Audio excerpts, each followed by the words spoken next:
So hey guys, welcome back to cricket. बहुत time के बाद मैं इस चैनल पे अपलोड कर रहा हूँ। सो बेसिकली हम इस वीडियो में रिव्यू करेंगे इंडिया वर्सेस इंग्लैंड के बीच में जो ऑनगोइंग टेस्ट सीरीज चल रही है, उसका थर्ड टेस्ट मैच का हम रिव्यू करेंगे।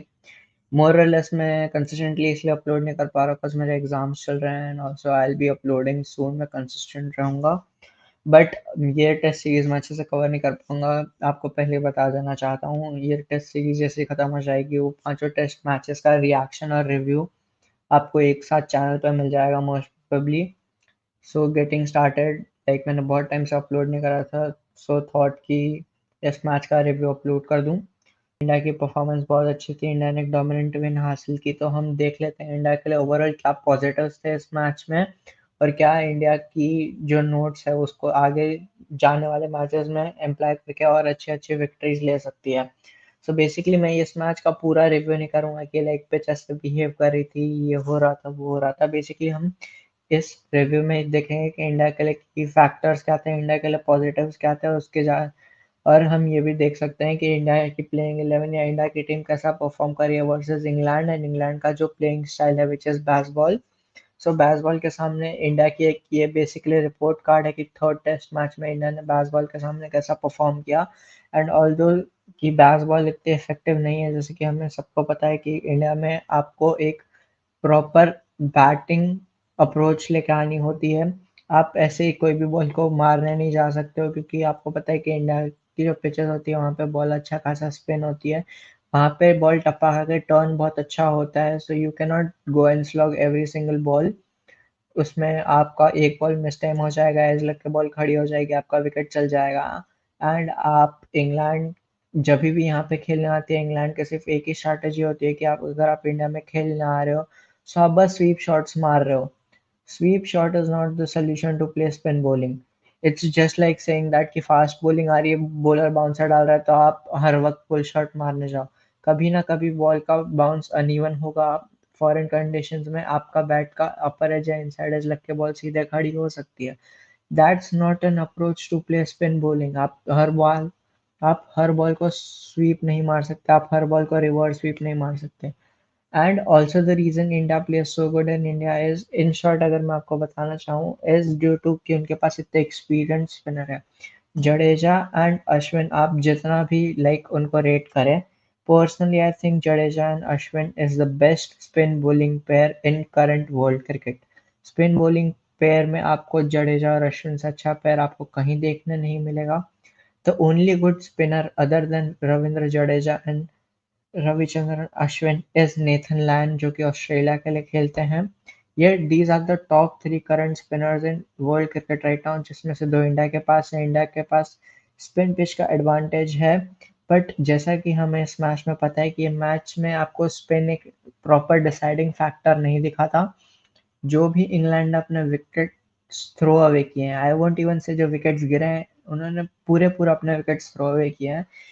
इट्स लाइक इंग्लैंड गली क्रिकेट खेलने आई है। अगर आप बेसिकली इन शॉर्ट टर्म्स में बात करना चाहें तो इंग्लैंड गली क्रिकेट खेलने आई है। उनको कुछ फर्क नहीं पड़ता कितना स्कोर है बोर्ड पे, क्या कंडीशंस है, क्या आपको माइंडसेट के साथ खेलना है, कोई स्ट्रैटेजी नहीं है। बैट्समैन आते हैं, उनको दिखता है, वो लाइक आएंगे मारना शुरू कर देंगे। लाइक मारो, अटैकिंग अप्रोच रखना is not a bad thing. अगर आपके पास चेस करने के लिए बहुत बड़ा टारगेट है, इंडिया ने 450 रन खड़े कर दिए हैं अपनी पहली इनिंग खेल के, आपको उनको एटलीस्ट या तो आपको उनको ट्रायल पे डालना है या तो फिर आपको इतना क्लोज डाउन कर देना है उनकी लीड कि आप फोर्थ इनिंग्स में कुछ फाइट करने के लिए खेल पाओ। सो आपको एक अटैकिंग अप्रोच रखनी चाहिए, बट जो अटैकिंग अप्रोच इंग्लैंड रखी है उसमें सबसे बड़ी प्रॉब्लम ये है कि उन वो भूल चुके हैं कि क्रिकेट जो टेस्ट क्रिकेट का बेसिक फॉर्म होता है, विच इज़ लाइक आप माइंडसेट के साथ खेलते हो बॉलर के, कि आप बॉलर को आराम से, अगर कोई बॉलर कोई प्लान एग्जीक्यूट करने का ट्राई कर रहा है, सो आप उस बॉलर को अपने प्लान्स को चेंज करने पे मजबूर कर देते हो। अगर वो बॉलर हमेशा फोर्थ स्टंप फिफ्थ स्टंप पे बॉल डाल रहा है तो आप वो बॉल को लीव कर दो, आप वो बॉल पे लाइक रिस्की शॉट्स खेलने मत जाओ, आप वो बॉल को डिफेंड करो, लो टू द ग्राउंड रखो। सो बॉलर नॉनदलेस कभी ना कभी फ्रस्ट्रेट होकर अपनी लाइन चेंज करेगा या कुछ वेरिएशन लाने का कोशिश करेगा, क्योंकि at the end of the day bowler का काम क्या होता है, एक ऐसी लाइन एंड पकड़ना जिससे बैट्समैन ट्रिगर हो शॉट खेलने के लिए रिस्की, और जिससे उसका विकेट मिल जाए। बट जो इंग्लैंड गेम खेल रही है, इंग्लैंड इज़ लाइक जो भी बॉल दिखेगी हम उस पे मोर और लेस और बॉल पे बाउंड्री लेने का ट्राई करेंगे, शॉट खेलने का ट्राई करेंगे। So this is the main problem and यहाँ पे आपको दिखता है कि इंडिया के पास जो बॉलिंग पिछले इतने सालों में इम्प्रूव हुई है। Jasprit Bumrah is a gem of a cricketer. Jasprit Bumrah जैसा पेसर अगर आपके पास है और अगर आप उसको केयरलेसली खेलने जा रहे हो, अगर आप जसप्रीत बुमराह को 20 रन भी मार दोगे एक ओवर में, अगले ओवर में बुमराह आपकी 2 विकेटें ले जाएगा अगर आप इतने केयरलेसली खेलोगे। एक प्रॉपर अप्रोच नहीं है टुवर्ड्स द गेम कि आप अगर आपको अश्विन आ रहा है तो अश्विन अगर आप खेल रहे हो। So how can you be so fool that कि आप रविचंद्रन अश्विन को जो रविचंद्रन अश्विन जो लाइन पे बॉल करना चाह रहे हैं आप उनको वही लाइन पे खेल रहे हो एंड आप उनको बार-बार स्वीप मार रहे हो। रविचंद्रन अश्विन ने 100 रविचंद्रन अश्विन 2 मैचेस के बाद अपना 100वां टेस्ट मैच खेलेंगे। उनको इतना ज़्यादा एक्सपीरियंस है और मोस्ट ऑफ देम आर घर पे खेले हुए मैचेस। रविचंद्रन अश्विन ने आई थिंक सो कि like out of the 160 matches घर पे खेले होंगे। सो रविचंद्रन अश्विन के पास इतना ज़्यादा कमांड ऑफ द गेम अगर आप दे दोगे। रविचंद्रन अश्विन एक ऐसे प्लेयर है कि अगर आप उनकी स्ट्रेंथ पे खेलना चाहोगे तो आप वो बैटल कभी नहीं जीत पाओगे। Same goes with Ravindra Jadeja. अब भी मैं इंडिया की बैटिंग के ऊपर सबसे पहले बात करना चाहूँगा। इंडिया की बैटिंग फर्स्ट इनिंग्स में इंडिया बैटिंग करने आती है, ले विकेट्स चल जाते हैं। Yashasvi Jaiswal for the future. Yashasvi Jaiswal as a cricketer मुझे बहुत पसंद है। Me being a Mumbai Ranji fan, I have seen Yashasvi Jaiswal. I have also seen Yashasvi Jaiswal play the under 19 world cup जिसमें मैं उनसे बहुत इम्प्रेस हुआ था। Personally this would be a very vague call from me right now but I think अगर जायसवाल अपना true potential reach करेंगे so he would somewhat it would be like a prime Matthew Hayden. Mm, I don't like giving predictions and all, but this was very personal to my heart कि I like Yashasvi Jaiswal very good as a cricketer and यशस्वी जायसवाल एक आपको aggressive form of cricket खेलते हुए दिखता है। जो हम England की बात कर रहे हैं कि इंग्लैंड एक अग्रेसिव फॉर्म ऑफ क्रिकेट खेल रही है, Yashasvi Jaiswal somewhat similar kind of aggressive form of cricket खेल रहा है बट उनको पता है कि कौन सी बॉल्स को डिफेंड करना है, आपको हर बॉल पे मारने की कोई ज़रूरत नहीं है। यशस्वी जायसवाल के पास वो एक बेसिक एनालॉजी है कि उनको किस बॉल पे हिट करना है, किस बॉल पे वो डिफेंड कर सकते हैं, उसको लीव कर सकते हैं। यशस्वी जायसवाल को ये नहीं है कि उनको 50 बॉल में 100 बनाने हैं। यशस्वी जायसवाल 60-70 बॉल में भी अपनी पेस के थ्रू वो फायरी नॉक खेलते हैं, फिर भी वो सेंसिबल नॉक खेलते हैं तो 70-80 बॉल्स में 100 बना लेंगे। एंड टेस्ट क्रिकेट में आपकी एक बहुत सही बात ये होती है कि आप कितनी भी बॉल्स ले सकते हो बट आपको at the end of the day runs आने चाहिए। अगर आप 100 बॉल में 10 रन भी बनाते हो it's okay for test cricket. आपको आपकी विकेट थ्रो अवे नहीं करनी है। That's the basic of test cricket कि आप बॉलर को फ्रस्ट्रेट कर दो, अपनी विकेट मतलब खड़े रहो just like a Pujara. Let's for example Pujara के जैसे खड़े रहो, रन्स मत बनाओ या रन्स आ रहे हैं अपनी पेस से आएँगे, आप बॉल डिफेंड करते रहो। गंदी बॉल्स आएँगे आप उनको हिट करो। But Yashasvi Jaiswal, what a player Yashasvi Jaiswal. Yashasvi Jaiswal ने सेकंड इनिंग्स में डबल 100 बनाई है and fun fact about Yashasvi Jaiswal के टेस्ट करियर का, यशस्वी जायसवाल ने सिर्फ 7 टेस्ट मैचेस खेले हैं एंड यशस्वी जायसवाल ने उनमें 250 स्कोर करी है एंड यशस्वी जायसवाल ने 1 सेंचुरी स्कोर करी है एंड 2 डबल 100 स्कोर करे हैं and those are 2 consecutive double 100s। Second test में भी उन्होंने एक डबल 100 मारा है और थर्ड टेस्ट में भी अभी उन्होंने इंग्लैंड के खिलाफ एक डबल 100 मारा है। यशस्वी जायसवाल ने टेस्ट मैचेस में अभी तक जब भी 100 रन के ऊपर रन स्कोर किए हैं, he has converted that 100 into 150 at minimum. Yashasvi Jaiswal की जो 3 सेंचुरीज आप काउंट करेंगे, जो सबसे पहले उन्होंने अपने डेब्यू मैच में मारी थी versus West Indies, it was 177। Second जो लास्ट में टेस्ट मैच में आई versus England 209 and this the current one जो उन्होंने थर्ड टेस्ट मैच में वर्सेस इंग्लैंड सेकंड इनिंग्स में मारी, that was 214 not out.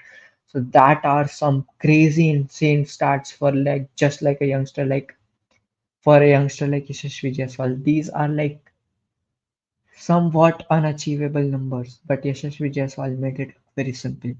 So kudos to Yashasvi Jaiswal, and most importantly, before anyone, I'd like to talk about Sarfaraz Khan.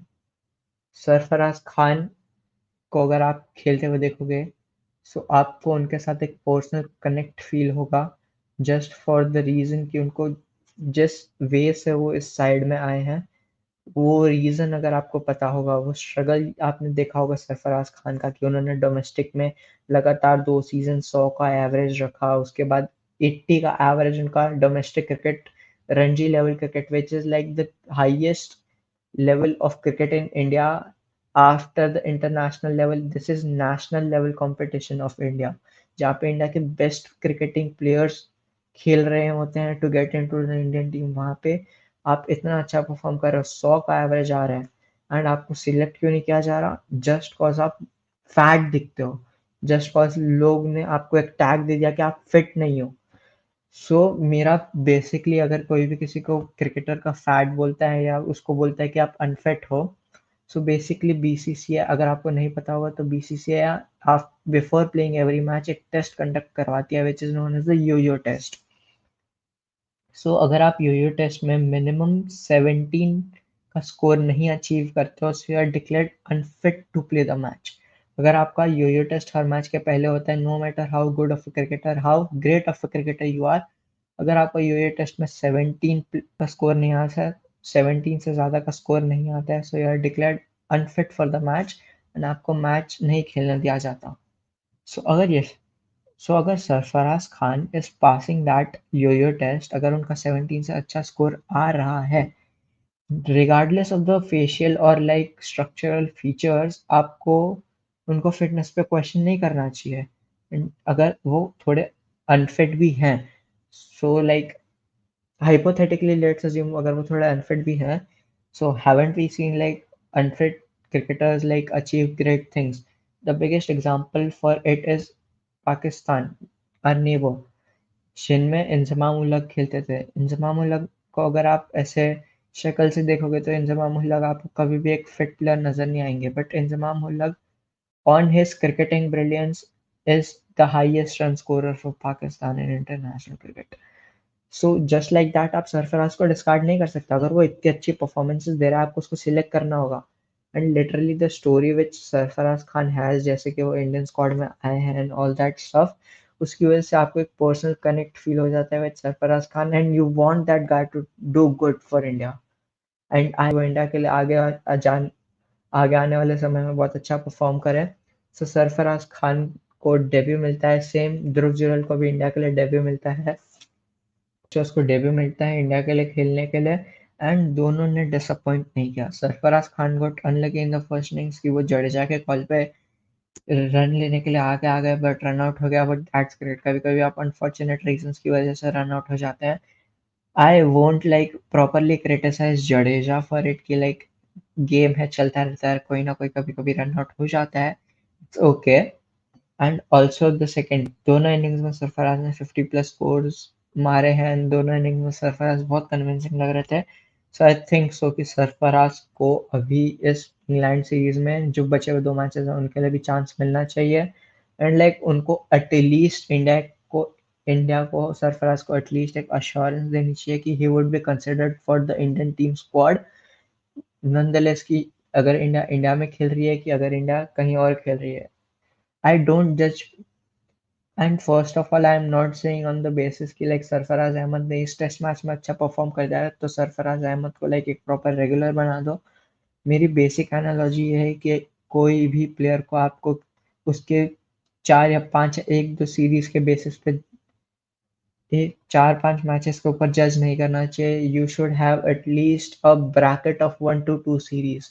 आप एक दो series में उस बंदे को प्रॉपर चांसेस दीजिए, अगर वो परफॉर्म नहीं कर रहा है तो आप उसको लाइक डिस्कार्ड कर दीजिए फ्रॉम द सिलेक्शन क्राइटेरिया, और अगर उसमें वो आपको कन्विंसिंग लग रहा है, वो अच्छी परफॉर्मेंसेस डिलीवर कर रहा है, so at least keep him in the squad.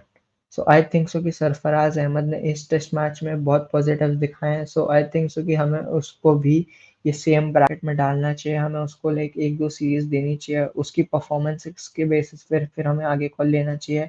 But I think Sarfaraz Ahmed बहुत but I think Sarfaraz Ahmed ने बहुत अच्छा परफॉर्म किया। Same with Dhruv Jurel same with Dhruv Jurel keeping बहुत अच्छी की है ध्रुव जुरैल ने इस मैच में। I would definitely give him points for that. And batting जो उनकी सेकेंड इनिंग्स में तो बैटिंग नहीं है, जो फर्स्ट इनिंग्स में उन्होंने बैटिंग करी है, it looked convincing enough, so I won't go into that कि like It was a decent performance in my opinion. And जिस कैप्टन के ऊपर सबसे ज़्यादा क्वेश्चंस उठाए जा रहे थे बिफोर दिस मैच कि रोहित कंसिस्टेंट नहीं है, रोहित परफॉर्मेंसेस डिलीवर नहीं करते, Rohit is burden on the team whenever Team India needs and Team India is under a very bad position. Like first innings बाद 33 for 3 हो गए थे आपका. एंड कॉन्टेक्स्ट ऑल्सो मैटर्स कि इस मैच की आपकी प्लेइंग 11 थी रोहित शर्मा, यशस्वी जायसवाल, नंबर 3 पे आपके शुभमन गिल, नंबर 4 पे रजत पाटीदार, नंबर 5 पे आपके आते हैं सरफराज खान, नंबर 6 पे ध्रुव जुरेल, 7 पे जडेजा, 8 पे अश्विन, 9 पे आपके आते हैं कुलदीप यादव, 10 पे जसप्रीत बुमराह, 11 पे Mohammed Siraj. So this is at least last 10 साल में इससे अनएक्सपीरियंस स्क्वाड के साथ इंडिया कभी किसी टीम के साथ खेलने उतरी होगी. वन स्क्वाड एंड इस स्क्वाड के साथ इतनी बड़ी विन जो रोहित शर्मा ने दर्ज की है, डेफिनेटली उनको उनकी कैप्टनसी के ऊपर क्रेडिट्स मिलने चाहिए इस मैच पे, उनकी बैटिंग के ऊपर क्रेडिट्स मिलने चाहिए इस मैच में. Definitely, it was a very good performance by Rohit Sharma in terms of captaincy and in terms of his personal like batting thing as well. Rohit Sharma and Jadeja को प्रमोट किया जाता है को सरफराज अपना डेब्यू किया जाता है. सो Rohit thought to bring in that lefty righty combination and experienced batsman in so Ravindra Jadeja comes in. Also Ravindra Jadeja का ये home ground था which is Rajkot. So Jadeja is used to this conditions very well. So Rohit Sharma and Jadeja comes on 33 for 3 India in the first innings first session में, and Rohit goes on to score 131 runs. So this is a proper captaincy innings you expect from your captain जब आपकी team अच्छा perform नहीं कर रही होती. You want your captain to step up, lead it from the front, which Rohit Sharma did, and a very good performance. जो भी लोग बोल रहे थे कि Rohit Sharma is inconsistent enough कि वो सेंचुरी स्कोर नहीं कर रहे, वो लाइक कैप्टनसी उनकी अच्छी नहीं है, ये एक इनिंग्स के साथ और ये एक टेस्ट मैच के साथ रोहित ने दोनों क्रिटिक्स को शांत किया है कि लाइक उनकी बैटिंग अच्छी नहीं है, उनकी कैप्टनसी स्किल्स इतनी अच्छी नहीं है. Of course Rohit isn't a perfect test captain but like आपको इस मैच में दिखा कि रोहित ने कैप्टनसी कितनी अच्छी करी है जिसके लिए आपको उनको प्रेज करना पड़ेगा. जो फोर्थ इनिंग्स में उन्होंने बॉलिंग रोटेशंस करी है, of course Rohit is questionable sometimes but you got to appreciate जब रोहित शर्मा कुछ अच्छा करते हैं. Wrong call we criticize him as well. Man of the match performance of course Ravindra Jadeja से आप एक्सपेक्ट करते हो कि Ravindra Jadeja is a match winner. Ravindra Jadeja ने रोहित शर्मा के साथ मिलकर पार्टनरशिप बिल्ड करी, उन्होंने सेंचुरी स्कोर करी, उन्होंने 5 विकेट होल्ड लिया. Great achievement overall. This is a proper Jadeja like master class जो हम एक्सपेक्ट करते हैं रविंद्र जडेजा एंड रविचंद्रन अश्विन पे इन इंडियन कंडीशंस में. Kuldeep Yadav also played a very good factor as the third spinner. Kuldeep Yadav भी आपको बहुत कन्विंसिंग लगे. Mohammed Siraj with his like fiery pace bowling, like Mohammed Siraj definitely एक एक्सपेंसिव बॉलिंग ऑप्शन रहते हैं बट लाइक अगर वो एक्सपेंसिव है तो उनके अगर मोहम्मद अगर मोहम्मद सिराज एक्सपेंसिव भी है तो उनके पास वो विकेट्स है ब्रैकेट में शो करने के लिए कि वो एक्सपेंसिव है बट उनको विकेट्स मिल रही है. So which is a very good thing. Jasprit Jasprit Bumrah, you can never go wrong with Jasprit Bumrah. अगर आपकी टीम में जसप्रीत बुमराह है, you know he is gonna deliver, he is gonna play good. Shubman Gill की परफॉर्मेंस इस मैच में अच्छी आई, ऑल्दो शुभमन गिल इतने रेगुलरली टेस्ट क्रिकेट में अच्छा परफॉर्म नहीं करे. After a very long time Shubman Gill की एक बहुत अच्छी पारी देखने मिली and I want him to continue on this run कि वो एक अच्छी consistent amount of run score करे इस सीरीज में, कॉन्फिडेंस गेन हो उनका एंड वो फिर से कंसिस्टेंटली लाइक रन स्कोर करने लगे for India. So I wish. And finally we talk about Rajat Patidar. Rajat Patidar का ये मैच इतना अच्छा नहीं रहा था जितना भी एक्सपेक्टेड बट नंदलेस जैसे कि मैंने पहले भी कहा कि आप किसी भी बैट्समैन या किसी भी प्लेयर को 3-4 टेस्ट मैचेस के बेसिस पे जज नहीं कर सकते. आपको उसको एटलीस्ट 1-2 टेस्ट सीरीज खिलानी होगी, उसके बाद you take a call on that player कि क्या वो प्लेयर डिजर्व करता भी है प्लेइंग 11 में रहना, कि वो क्या वो प्लेयर डिजर्व करता भी है सिलेक्शन के लिए, लाइक अपना क्या वो प्लेयर एक सिलेक्शन कंटेंडर है भी कि नहीं. So I definitely won't criticize Patidar. Young है, इनएक्सपीरियंस्ड है definitely but like Rajat Patidar inexperienced player है, वो अभी नया-नया उन्होंने डेब्यू किया है, 2-3 मैच हुए। अब उसके बेसिस पे किसी भी प्लेयर को जज नहीं change I'd want in the next match कि अगर केएल राहुल अवेलेबल है, तो केएल राहुल को रजत पाटीदार की जगह पे ला सकते हैं। बाकी आई थिंक सो कि जो प्लेइंग 11 है वो प्रॉपर सेम प्लेइंग 11 के साथ इंडिया नेक्स्ट मैच में उतरेगी। The only two changes which I expect is कि अगर केएल राहुल फिट है तो केएल राहुल आ जाएंगे रजत पाटीदार की जगह। ऑल्दो अनफेयर है, रजत पाटीदार के इनएक्सपीरियंस से उन्होंने एक मैच में बुरा परफॉर्म करा, but like definitely I want Rajat Patidar to get like 1 or 2 matches more, एक सीरीज और उन्हें मिलनी चाहिए to prove himself, to prove his worth कि is he like worth like considering for the Indian Test squad जो World Test Championship में finally जाए hopefully, क्या वो उस सिलेक्शन क्राइटेरिया के वर्दी हैं, उसको प्रूव करने के लिए आई थिंक सो उनको एक सीरीज और देनी चाहिए। बट आई थिंक सो अगर केएल राहुल फिट इन होते हैं, द इनएक्सपीरियंस मिडिल ऑर्डर, हालांकि हमने इतना अच्छा परफॉर्म किया बट हमारी इन जो मिडिल ऑर्डर है वो इनएक्सपीरियंस है, वो आपको हमेशा इतने लाइक ब्यूटीफुल रिजल्ट्स डिलीवर करके नहीं देगी। कभी-कभी आप कोलैप्स देखेंगे, ये तो आपने स्टार्टिंग में कोलैप्स देख लिया, पर आपके जो 2 एक्सपीरियंस टीम प्लेयर थे रोहित शर्मा और रविंद्र जडेजा, उन्होंने बचा लिया and then we got to a very comfortable position in the test match, तो तब हमें लुक बैक नहीं करना पड़ा and we won that match very easily. So इसलिए हमें कुछ ज़्यादा डिफ़िकल्टीज़ फेस नहीं करने मिली, बट लेट्स से कि अगर ऐसा नहीं होता सो आप एक डेफ़िनेटली बहुत ट्रिकी पोज़ीशन में होते हैं। सो इतना इनएक्सपीरियंस मिडल ऑर्डर है, सो आई थिंक सो कि अगर केएल राहुल फिट होते हैं तो KL Rahul comes in place of Rajat Patidar, not to take away from not to take away anything from Rajat Patidar and Ravichandran Ashwin, उनकी तबीयत खराब है, so definitely Ravichandran Ashwin if he wants उनको रेस्ट दे दिया जाना चाहिए। वी कैन ब्रिंग इन अक्षर Patel in place of like, so we can bring in either Washington Sundar or like Akshar Patel in replacement of Ravichandran and Ashwin. So अगर अश्विन को कोई family problem है उसकी वजह से उनको लीव चाहिए तो उसकी जगह आप अक्षर पटेल या वाशिंगटन सुंदर को ला सकते हैं। बट नॉनदलेस ये दो चेंजेस के अलावा मैं कोई और टीम में चेंज नहीं देखता हूँ and this should be the playing 11 for India in the next match. India की परफॉर्मेंस आज के इस मैच में जो थर्ड इस टेस्ट मैच में बहुत अच्छी रही है। फैक्ट फॉर यू ऑल कि this is the biggest wins in amount of runs, कि इंडिया ने जितने भी टेस्ट मैचेस जीते हैं के ये सबसे ज़्यादा रन से टीम इंडिया ये टेस्ट मैच जीती है, विच इज़ अ रिकॉर्ड जो कि रोहित शर्मा की कैप्टनसी के अंडर आया with such an inexperience squad which is commendable कि आपके पास विराट कोहली नहीं है, चेतेश्वर पुजारा नहीं है, अजिंक्य रहाणे नहीं है, मिडिल ऑर्डर में आपके पास केएल राहुल नहीं है, श्रेयस अय्यर नहीं है, with such an experience squad आपने इतना अच्छा परफॉर्मेंस डिलीवर करा। सो कूडोज कर देंगे, चैनल को सब्सक्राइब कर देंगे and comment down below what was the favourite part of your video and comment down below आपको सबसे अच्छी परफॉर्मेंस किसकी लगी। It would definitely mean a lot to me and on that note I'd like to end this video. So that's all for today and see you in the next one.